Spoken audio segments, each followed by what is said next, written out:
Hi everyone, this is Tim at North and South Podcasts. Thanks for tuning in. Today I am speaking to the legend that is Ste Mc, who was a Liverpool playwright. He's shaking his head. Ste Mc is a friend of a friend, and I've watched 4 of his plays, and the fantastic plays. I really enjoyed them. And I want to get to the heart of how Ste Mc writes, his influences. I want him to talk to us about his plays, where he gets his motivation from to do it. So we're going to be having a little chat with Steve in a moment. Don't forget to follow me on Twitter, to subscribe on YouTube and Spotify. Share. The more people that share this and listen to it, the better for everyone. Again, this is a creativity podcast, but I'm also about history, politics, well-being and financial survival, anything like that. So if you want to get involved in any way, please do. And if you can, support me financially on coffee.com. So Ste Mc, it's been a while since I first spoke to you through a friend, and I've really enjoyed watching your plays. So where do your plays come from? The plays that you end up putting on and actually turning into production. How do you get to that? It's really strange. I sent you one yesterday, the Mary and Joseph one. Yeah. That literally came from walking through town, and I seen a homeless couple, and they might not have been a couple, but they were really close and they were together. It's the first time I'd ever seen a homeless pair, and I genuinely thought, well, what's their story? So that night I went home, and that's literally where it come from. I wondered what was their story. And did that come out in one sitting, or is this something that takes shape? The version that you've seen is the longer version. I literally wrote a 15 minute piece, which was the start of Wakey Wakey Mary. Don't fall asleep out here. That was the start of it. Because it interested me to try and find out what this couple's story was, whether they were a couple. And in the version you've watched, that I explored it further to say why she was on the street. Because you look around, and the minute you see someone on the street, your first thing is, I'll cross over, or that's a smackhead. And it's not. It's literally not the case at all. I think there's a famous saying where it's everyone's 2 wage packets away from being in a similar situation, and especially these days, I don't think anything's closer to the truth. Yeah, absolutely. And I think that the play works at a number of levels. Not only is it a serious play about homelessness, which is a bigger problem than it used to be. We know that food banks and homelessness are increasing. We know that people can have things happen in their lives and end up on the streets for a number of reasons. It might be they haven't got the family support structures or whatever. I think that they're big issues at the moment that are almost in the background. They're not even really discussed anymore. But I know that, say, in Manchester, I think Andy Burnham wanted to get to a point where there was no homeless people in Manchester, where he was saying, right, we need to deal with this issue and get it front and centre. But I think there are a lot of taboos in discussing homelessness. I've changed my opinions recently, because you talk about old people who end up homeless and the drug addicts, and if you try and sleep outdoors in the cold, if you just think about when you go camping and it's cold, you don't sleep. Drugs and alcohol can be a way to just kind of take your mind off where you are and to get you asleep and to get you to cope. And to be honest with you, it's a coping mechanism on the streets. And all these things that people say, these judgments that people make, it's not fair, and it doesn't get to the grips with the complexity of the issue. But I thought the play was brilliant, and I particularly liked the way that you used Mary and Joseph, because you were almost, again, I don't know if this was your intention, you were saying, think about how Mary and Joseph couldn't find a place that time, and yet here's 2 characters called Mary and Joseph. Do we view them differently with those names? So you were introducing like a moral aspect to it, which was quite Dickensian, I thought. Was that your intention from the outset? No, I'll be honest, it's really strange to me when people say things, because I just write and people discover layers, which it's literally unintentional. I picked Mary and Joseph because it was a Christmas play. Yeah. Somebody said, "Have you? Would you write a 15-minute Christmas play?" And it was the night I was walking home and I seen the couple, and that's where the Mary and Joseph. That could be a Christmas play, and that's literally where it came from. It's really strange hearing people, or you read a review, and people do all these layers, and you think, "Oh no, it's not." Like the fish finger one, it was literally about me and my missus. Yeah. And I read a review, and the review was something about like a scathing criticism on social media. No, it wasn't. It's literally about me and my missus. Yeah. I think that's what's great though about, like, I remember reading about Shakespeare, and he was saying, look at the way Shakespeare uses all this language in like Midsummer Night's Dream. I was doing like a textual analysis, and I remember thinking, Shakespeare wasn't thinking like that as he wrote it. That's almost like an emergent property to art and drama. It's almost like meaning and consciousness kind of emerges. We have like ideas that go into it, but there's also these layers that emerge from it that other people then see, even if you don't. And I've often heard artists go, "Oh yeah, maybe that was part of what I was thinking." And you think, wait, there, you're trying to be like, you're trying to muddy the waters, but that's what it's like, isn't it? The creative process, and you just get this end product, don't you, at the end of it all? It definitely is. And like, I'm not putting myself down, but I'm not bright enough to see all the different layers. It is genuinely, look, certainly the fish finger one. And people do say, "Oh, it's about this. It's about this." It genuinely wasn't. It was a relationship thing about paranoia. Yeah. And the best thing about it, when I first put it on, the amount of people who were nudging each other in the audience, going, "That's you, that," because I genuinely thought it was just me and her. I didn't think it was, and I also thought it was a Scouse thing, but it was put on during lockdown over Zoom, for this company in London, and they had two London actors doing it, and they literally said, "It's me and my fella." That blew me away, because I genuinely thought it was just a Liverpool thing. But yeah, it's good that it can transcend like different cities. It's quality.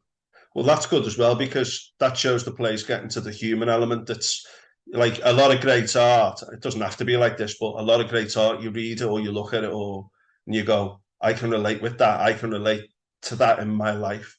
And I remember when I was young, reading novels, books, or seeing plays, and you're going, wow, I've never heard that stated out loud, this little subtlety to human experience. But I thought Fishfinger was brilliant, because it did play on a lot of like what you might call traditional Scouse jokes and Scouse behaviour, but it was very much a human play about relationships and how we are sometimes a little bit quick to judge things. You used audience participation towards the end, where well, I don't want to give too much away, but when he opens a little box and the audience get involved, there's humour, but there's also very, very serious issues as well. But I thought Fishfinger was very effective in that way, in that you didn't quite know where it was going until the end, and then you kind of break the fourth wall, if you like. I just thought that was brilliant as well, how you deployed that kind of audience participation. It was really funny how it came about, because she was lying on the couch watching some How to Murder Your Fella in 10 Easy Steps type of program, some true crime thing. So I was just sat on the couch, and it literally took me 12, 15 minutes to write it. And as I was writing it, I was laughing my head off. But I was like, "Oh, that's funny." And that doesn't happen all the time. That's a good laugh. And she literally, "What are you laughing at?" I'm just, "What are you laughing at?" I'm just like this. "Don't just tell me what you're laughing at." I can't. And I couldn't tell her, because it didn't have a happy ending at that time. So I just left it. And the first time she's seen it is when it was performed like with a script in hand in the Brink. And she said, "Was that me?" Yeah, it's literally you. I've got no qualms telling people in the audience, yeah, it's this little notch over here. So yeah. What they say, don't they? Art imitates life, or does life imitate art? I think that's great, using that. But what I found as well is, when I'm watching your plays, and I've only watched them because of the 4 productions you sent me, which again we'll talk about the lockdown aspect of it. But every every few seconds there's a really good line. And I remember thinking to myself, have you added those and edited them later, or is it very much a kind of revelatory thing for you as you're writing it? I mean, do you have a plan first, of a rough plan?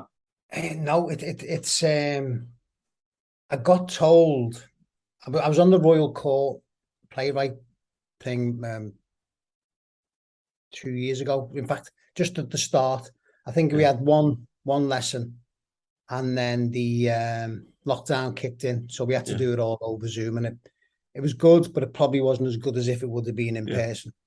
And I'm not one of these people who will write something and go back and then keep going back and keep going yeah, back, because as they mentioned in the Royal Court, that means your first 10 pages are going to be fantastic and all the rest is going to be rubbish because mm, you keep going back and you're forgetting.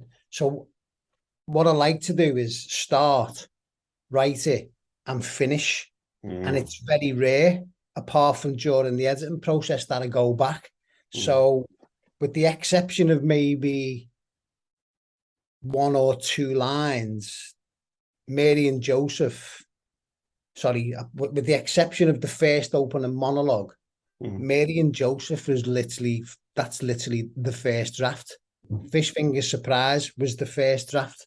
The mental health, the pillow talk, yeah, that was the first draft. yeah,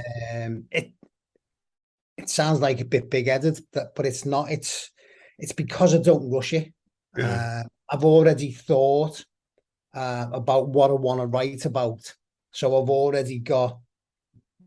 It probably helps that they're not very long. mm, Whereas then I'd have to have some kind of structure. If it was a full length play, it probably would go through mm, a bulk of rewrites and things like that. But because they're only short, they've turned out okay just by the first draft. That's not to say if I looked at it now, I wouldn't go like that with a red pen. Oh my God, that's rubbish. Oh, that's rubbish. That's rubbish. And think of something completely different. But I'm quite happy with how the ones I've shown you turns out with the first draft. mm, Um, don't get me wrong, they could be, if I looked at them again, they could be this much better. mm. But yeah, I don't really have a process. I just write. You sent me. You mentioned something about a critical friend. I Yeah, don't have that. mm, It's literally we have. I write it. I usually then sit on the bed with the missus and read it to her, yeah, and then she goes, "Yeah, it's all right." And you can usually tell by her reaction if I've hit the mark or not. But when I first started writing, and I only started writing when I was I'm 54 now, so I started writing just when I was 50. Um, really, yeah, that late. yeah, So yeah, when yeah, you did that playwright course, just before the first lockdown, that was literally you've wrote your play since then. yeah, Wow. yeah. So yeah, I met somebody, Barry Cooper Finch, who was on the playwriting course, and Yeah, he used to help run something called Liverpool Playwrights. And it was about six people who gathered in a room. You bring a script, and the writers around the room would take a part, and we'd all read a part. And at the end of it, they would rip it to shreds. But they'd always finish on a positive, even if it was the worst piece of writing in the world, they'd rip it to shreds and then he'd finish with, but it's a really good title or something nice, just so you wouldn't go away disheartened. And I learned a lot because there were some quality writers in there. There's some that have gone on to some really quality stuff. Um, but I miss that when lockdown kicked in, that pretty much died to death a little bit. But I miss that because there were some quality writers and the feedback that you get, because writing for me is ridiculously lonely. So I only write on a Sunday because I'm busy throughout the week. I have the grandkids on a Friday and a Saturday, and I write on a Sunday when the missus is in work and a phone goes on do not disturb, and I write. So and it's really, really lonely. I write in a tunnel, so I know where I'm going, and I go as quickly as I can until I get to the end of the tunnel. But when you're in a group, they could suggest things that I would never have even contemplated, and it's them little snippets, them little ideas that I miss because two heads are better than one, whatever it is. Some people have got, they can see things in yours that you can't see because you've been writing in a tunnel. It's the same when I've just started directing. I hate the acting bit, the dealing with the actors and the auditioning and but I love when you're in the rehearsal room for the first time and the actors ask me questions. What if you done this? I don't know. Let's find out. And they can suggest things that I would never have contemplated that make things even better, which is great.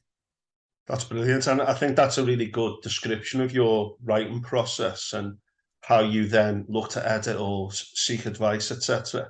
But what I get from your plays is they seem very much from the heart, and it just comes together beautifully. Now, I don't know how many plays you write, and I've only seen 4. I know Francis I've only done Bacon.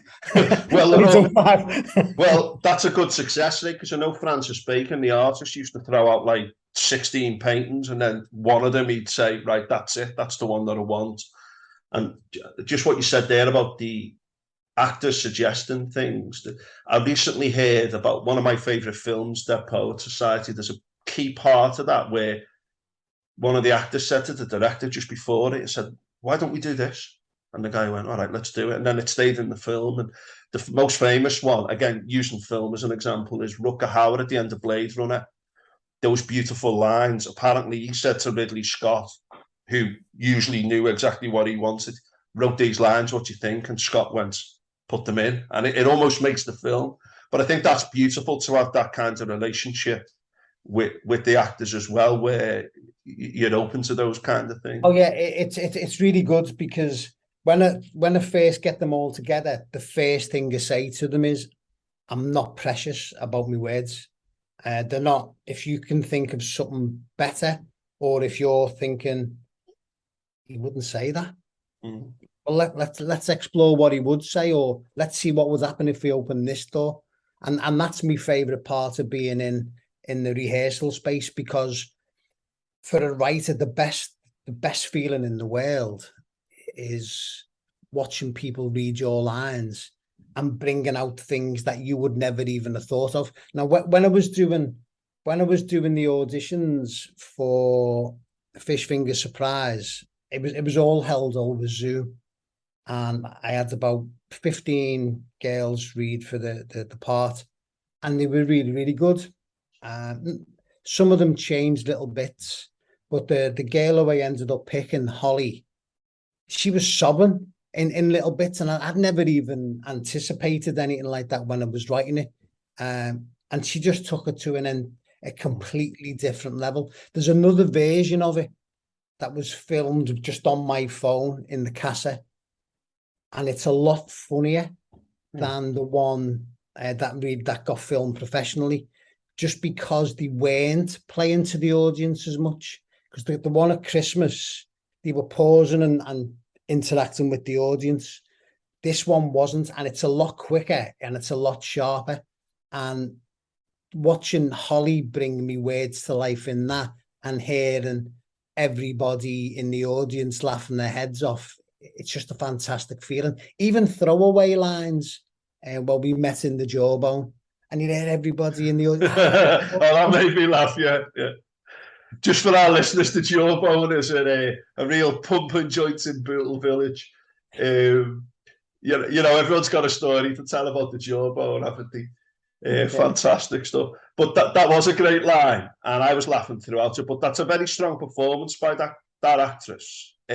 She was absolutely brilliant, I thought, in that role. And it was she the way that she went almost to the edge of believability, where you think, okay, don't go too far, and she just flirts with that kind of uncomfortableness and then brings it back brilliantly. I thought that was fantastic. She really is quality. Yeah. But that was a great play. And one thing I liked about it, talking about the human experience, is where I've often found this in relationships with people who you're close to, when you can't quite get out what you really mean. And people, often you look at other people and go, they need to communicate better. And then when you put the two like protagonists and the antagonist together, the emotional barriers to true expression, you can see it in those two. And everyone watching thinks, I have experienced this. And I thought that was brilliant, Steve, the way that you captured that. It's really funny because probably the sentence that terrifies me the most is when she say to me, we need to have a talk tonight. Yeah. I must admit, I froze when I heard that one as well. I only watched those two plays fairly recently, the last two we've described, but the first one you sent me was probably about 3 or 4 weeks ago now, was Imagine, which was basically a play about John Lennon meeting his assassin. And there was a bit of magical realism in there. John Lennon plays music, and there's a dialogue between them both. There's some good humour. And I could tell that the music was precious to you and the story was precious to you, the idea of Lennon. But again, there's a very human story to that. So what influenced that? Where did that come from? There's a company in Liverpool called Make It Right. It's run by Sharon Copeland. And if you want to get into writing and want to get into plays, start with them. What she does is takes people who want to be writers and gives them the tools to get their writing on the stage. So she helped me great. She was the first person that actually said to me about Mary and Joseph. That's absolutely fantastic. And that was like the little 15-minute version. So I've got a lot of time for Sharon. She every year Make It Right run a competition. So 3 years ago, they ran one called about monsters. So I wrote one about a man on death row, who was his relationship with the doctor that was going to end up giving him the lethal injection. And that ended up being picked, and it got put on in Hope Street with 3 others. Now, just before lockdown, there was a fella called Jamie who used to run Ticket to Write, which was a big playwriting thing in Liverpool a number of years back. And because he's got close ties with Sharon, they decided the competition for the following year would be a Beatles themed play. So I can't remember where the idea came from. I might have been watching something about Mark Chapman and I thought, right, okay, I'll do that. And I know when you look at the play, it sounds like I'm a massive Beatles fan. I genuinely, the first album I ever got bought was on a cassette, and it was Sgt. Pepper. So that's the only album that I'll probably know. I know the songs, but I'm not a massive Beatles nut. And the things about the Mark Chapman being like a holy boy, John Lennon taking LSD, that literally came from a 3-minute scan of Wikipedia.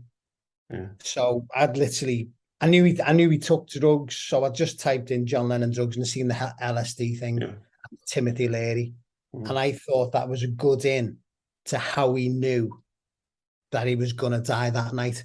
And the other things that they're common knowledge, the Paul McCartney with the one-legged woman, the George Harrison with the crazed fan and dying of cancer, and the Ringo Starr thing. Well, I grew up watching Thomas the Tank. So that was a funny line. That's a good line. I like that line. So it literally came from that. There was a competition, and I'm not very prolific. People on Facebook, oh my God, he's got something else on. I haven't. I've got something on later on in the year, and that'll be the last thing I've got. Everything else after that will have to be new. So I've got nothing new. But it's certainly with Make It Right. They looked after me when I started out. So Sharon took me under the wing, and they do something called Play With Your Play. And what you do, they do it every couple of months. You submit 15 minutes of a play. They'll get a guest director into a rehearsal space with actors, and they'll work on 15 minutes of 5 plays in one night. And if the director likes it, they will then take it further. So I wrote a play 2018. So yeah, sorry, I'm getting ahead of myself.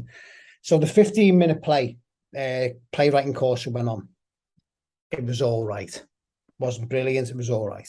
But then he said, would you like to come back and write a full-length play? So I said, yeah, okay. Couldn't write a full-length play, so I cheated. I wrote 3 short plays and stuck them all together. Yeah. And one of the plays is about a man in Victorian times who's in a mental institute, accused of murdering his wife. So this play with your play was chosen, and the director at the end of the night, when she was asked, said, I want to make that. So she said, can you make it longer? And I was like, no, it's not a long. I said, can I show you the rest of it before you say, can I make it longer? So that night I sent her the rest of the unfinished script, sent it to her, and she phoned me back and said, can you meet up on Sunday? Yeah, I'll meet up. So I met up with her, and she said, yeah, you must be over the moon. What are you talking about? Oh, we're going to make you play. And I was like, what? So after one 15-minute segment, they literally put the play on the next year in Hope Street for 2 nights. And I only wrote it, but I sat in on a couple of rehearsals because I was interested in the process, how they pick the actors and how you go about rehearsing. And that's where it all started. So I'd ask other actors, other directors, when they've got something on, kind of sit in on rehearsals just to see what they do. So that's where it all started. It literally started with a 15-minute piece that I had to try and turn into a full-length play, and I couldn't do it, so I cheated. just stuck them all together. It's funny as well because it seems that you get really good ideas for plays. You know, there's a strength. You just seem to get something from the ether and go, that's a good idea for a play, which captures other people's imaginations. It's really strange because, like you said, the inspiration can come from absolutely anywhere. I've just mentioned the Killing Time one. That was the one. It won the Make It Right, or was one of the winners of the Make It Right one, and I brought it back this year, changed it a little bit, and it came from, I took the missus to this thing in the Camp in Fairness, and it was a talk about by a man who, a psychologist who went to death row, and interviewed all the big serial killers. He done Bundy and things like that. And he mentioned this thing. He said, I went to see such and such, and he'd just been given as 48. And I've never heard the term 48. And he said, what it is, when you're on death row, you get a letter, and it's called a 48, telling that you're going to be dead in 48 hours. I've never heard that before. So I literally borrowed the pen off the missus, stopped listening to him. And there's a picture on my Facebook page, and I was literally writing ideas, and it goes literally all around my arm, and it just starts off with 48. And from that, this play came out, and it literally won. I won Best Director in February for this short play. So yeah, it can literally come from absolutely anywhere. So it is a wonderful thing when you tap into what people call flow. When you enter a flow state where it just comes together, it's almost like a transcendental kind of thing, isn't it? Do you write down through the week your ideas that inform what you do on the Sunday, or do you just kind of remember things? Because I've got a mate who says he remembers things and then he writes them, but for me they just go. So I tend to write ideas down before I put something together. I'll be honest, I've got a really good memory. Right. It's probably just give me the kiss of death. I'll probably just start going, won't even remember my name next week. I've got a really good memory. And what started happening recently is, because I'm working on this play for October, and because I'm directing it, I'm quite conscious now of, oh no, this might not work. And I know I'm going to bed thinking of it. So when I wake up, it's as if I've ironed out, well, we can do it like this, or we can do it like this. So yeah, I don't really write stuff down, and unless I think that's a blinder and I don't want to ever forget that. Like the 48 thing, because if I wouldn't have wrote it on my arm, it's like when you go and see a comedian on in concert, and you spend your entire whole hour and a half laughing your head off, and when you come out, you can't remember the joke. Literally can't. Yeah. It's a funny thing, that isn't it? You can't remember your jokes. I used to be good at remembering them, but it's gone these days. The other play that you've sent me was the one called Pillow, which was about basically men not wanting to talk about their health. And literally, you messaged me saying Paddy the Baddy's just come out after that UFC fight, who's a Liverpool UFC fighter, and said he had a mate who committed suicide. People out there who haven't got anyone to talk to, you need to talk to someone, put that taboo, that shame aside in order to talk to someone. And him and that other, there's a girl, isn't there, Molly, who were quite outspoken in their opinions, who were brilliant, really good when they speak, etc., about a host of issues. But the Pillow talk, I don't know if you want to talk about where that came from, but it was to do with a lad and his relationship with his mum and with his sister, but it was a very emotional piece. And again, it was a very short piece. Do you want to tell us a bit about that? Yeah, that was while I was on the 15-minute playwriting course, the guy that ran it, Kiefer Williams, was putting on a series of plays about men's mental health. And I think it was actually called Men Don't Talk. So he asked me, would I like to submit something? So that's literally where the idea came from. It wasn't called Pillow Talk then; it was actually called Men Don't Talk. Then I've changed it a little tiny bit, and it's literally an autobiographical piece about 6 years ago now, maybe a little bit longer. I was on a works night out and I got a phone call saying, "Listen, we think your sister's ran into the Mersey to kill herself." So then I had to literally go and have a look for her, and she literally tried to kill herself in the Mersey. And it was really, really hard. Because a few years, literally, sorry, what she actually said was, when I said to her, "What are you doing?" And I bring it up in the, I try and make a joke out of it in the play, when she said, "I wanted to be with my mum," and I just said in the little piece, it's really nice, yeah, but my ma's been dead 5 years or whatever. But it's one of them. It's because I'm of a certain age. I remember going to my nan's, and the entire whole family would congregate in my nan's of a weekend. So there'd be all the brothers and the sisters, all the aunties and uncles, and there'd be literally about 30 people in this little tiny house. And when my nan died, my mum turned into a mess, literally proper mess, started drinking, and that's literally what ended up killing her. And I mention it in the piece. You'd go around and you genuinely did not know which mum you get. It would be that I had you on some tea, or she'd be sat in the corner pulling out clumps of her hair. And I think it affected me sister more when my mum died, because they went quite a long time without speaking, and it was only towards the end that they started a little bit. And it hit me sister really, really hard. So that was not the first time that she'd tried to kill herself either. So I remember having to smash a window because she took a stack of tablets and things like that. And the worst thing about it is, 3 years ago, she was walking to work and had an aneurysm, collapsed, was in a coma for God knows how long. She was in hospital for over a year. Literally forgot absolutely everything. And one day she said to me, "Oh, how's my mum been?" Yeah, I had to tell her probably on 10 separate occasions that my mum was dead. So, and that was just really ridiculously hard.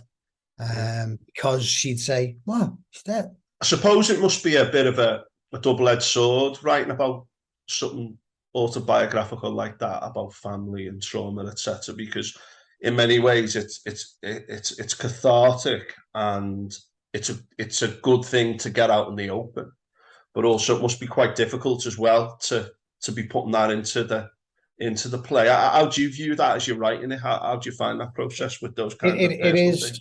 is cathartic because, like I said, I'm not really one for talking at all. I really don't even do small talk. The missus will tell you I don't really. The only time I'll get to talk is when she says, "Listen, we need to talk." And the hardest thing about writing that one was probably Christmas, because I put on a Christmas show at the Hope Street Theatre. And that was the opening piece. Not really very Christmassy, but it was supposed to be like a writing showcase. And my sister was in the audience. Really? Yeah, and I didn't tell the fella who was doing it until 5 minutes before we went on that she was going to be in the audience. He performed it before in London, and he agreed to come down from London to do it again. Because me sister's a little nosy cow. She literally made sure she went up at the end and that was about me, I'm a sister. It was like that. Alison, don't be what she really enjoyed. She said when I first showed her it, because I had to tip her off that it was about I sent her the video rather than just post it on Facebook, and she phoned me back saying she was sobbing, but yeah, it was probably just as good for her to see it, because after the annual, she might not even remember that part of her life anymore. Like, so, yeah. Well, it was very powerful, and all four plays of yours that I've seen, although there might be certain themes across them, but they were all very, very powerful in their own way, and I really enjoyed watching them. The way you write, and then you go along and people watch them, and then they say, "Oh, we're going to make this one into a play." Are you now learning the tools of the trade about taking it from being on paper to an actual production? You said that you've done a lot of Yeah. watching, and you're currently doing some directing. So, Yeah. how's that going? And I know you said you found that difficult at first, but how's that going? And how does a play get from on paper to being put on, as it were? So what I started off with doing is I'd submit stuff. So someone had put after 10-minute plays about this.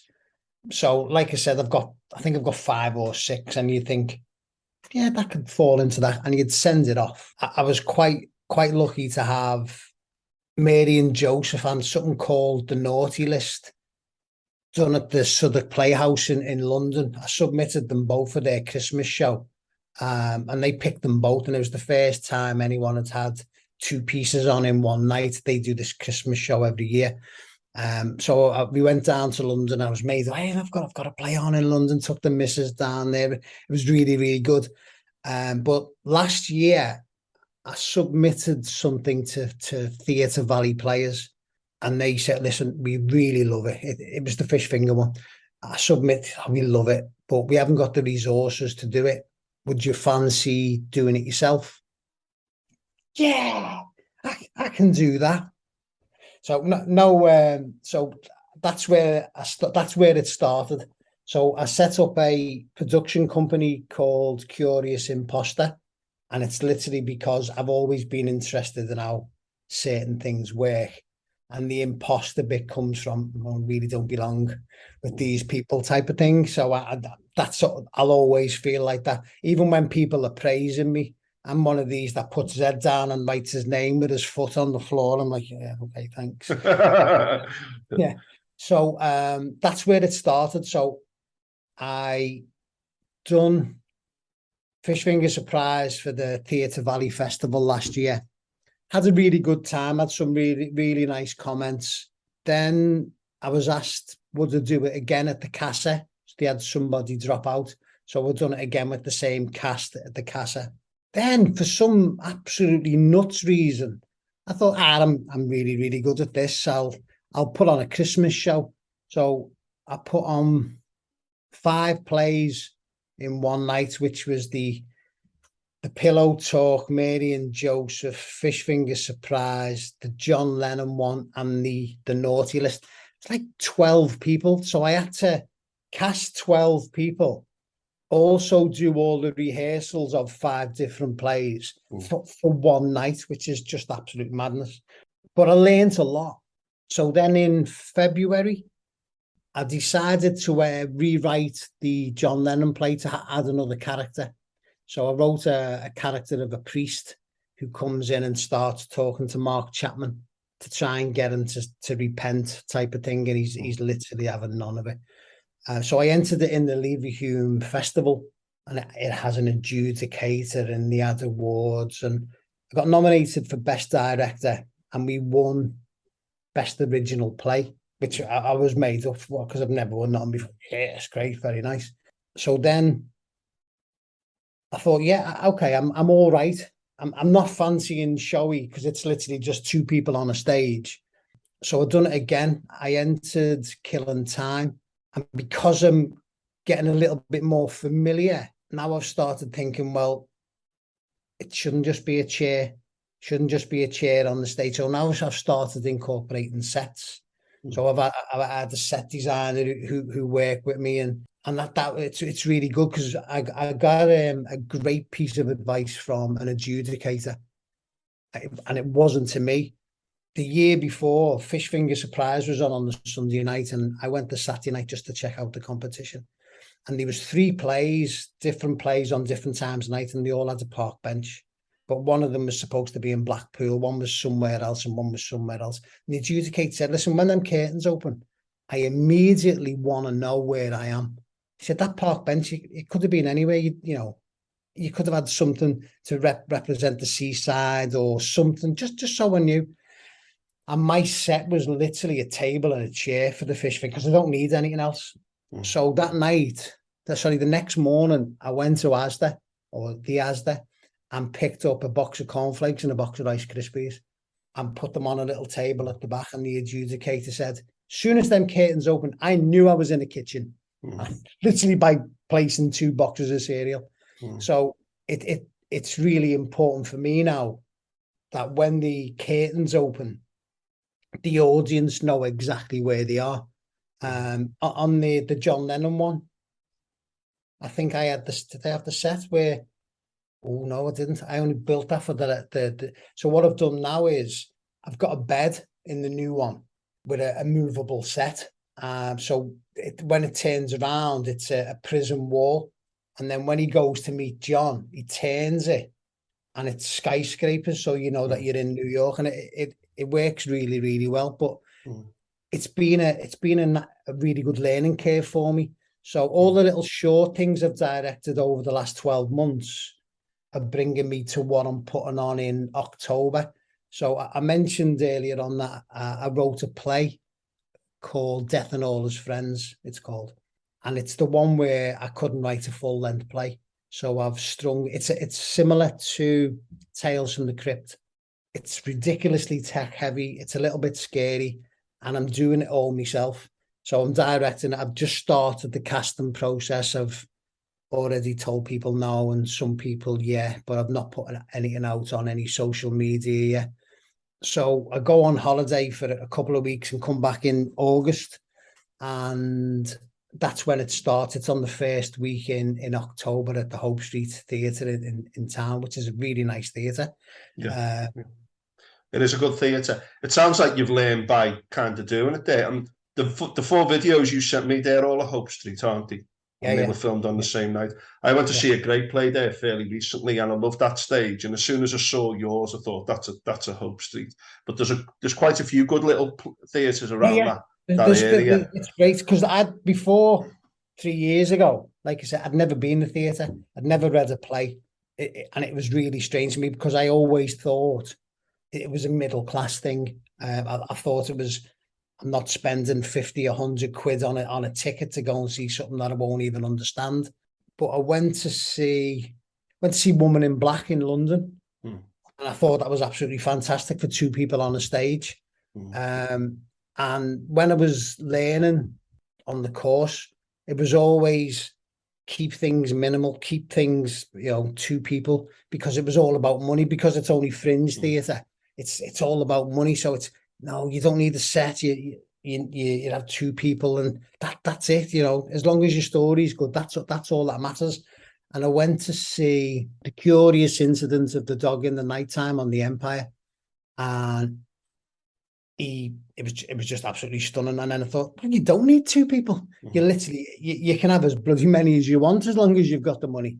And that was a really big eye opening for me, because I genuinely always thought it's just two people sat around the table, and it doesn't have to be that anymore for me anyway. So yeah. But that's where you've started a particular way, and then you're learning how it all works. And again, I saw a play. I saw A Number.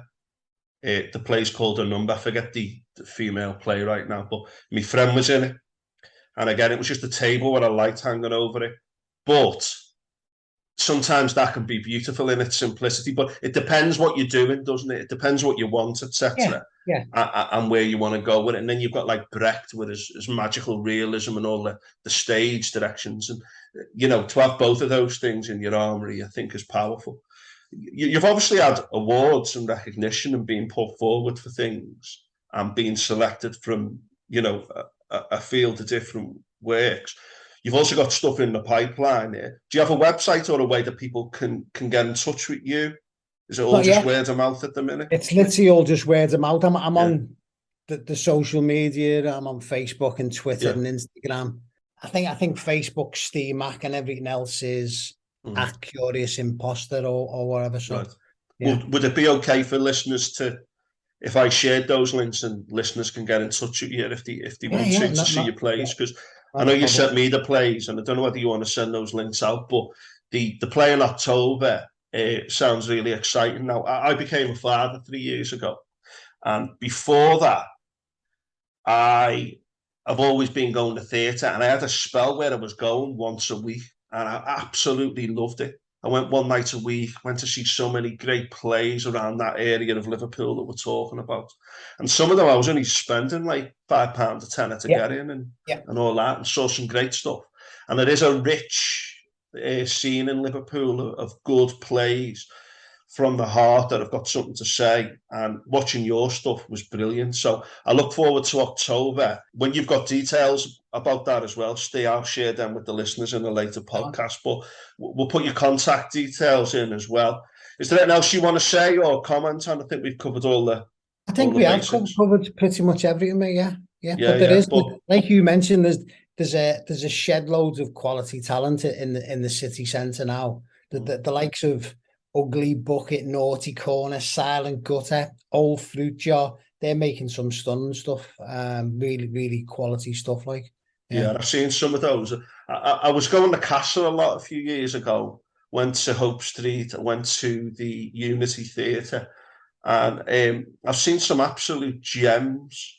And even the ones that you might not particularly get as well as others. I just think, well, that's just good from the heart acting. And you're not going to like everything. It's like watching films, but to go and see what people put into the heart and soul, the people who write it and the people who are in them, I just think it's wonderful. I can see why the Greeks got into it long ago, and how important it was as a.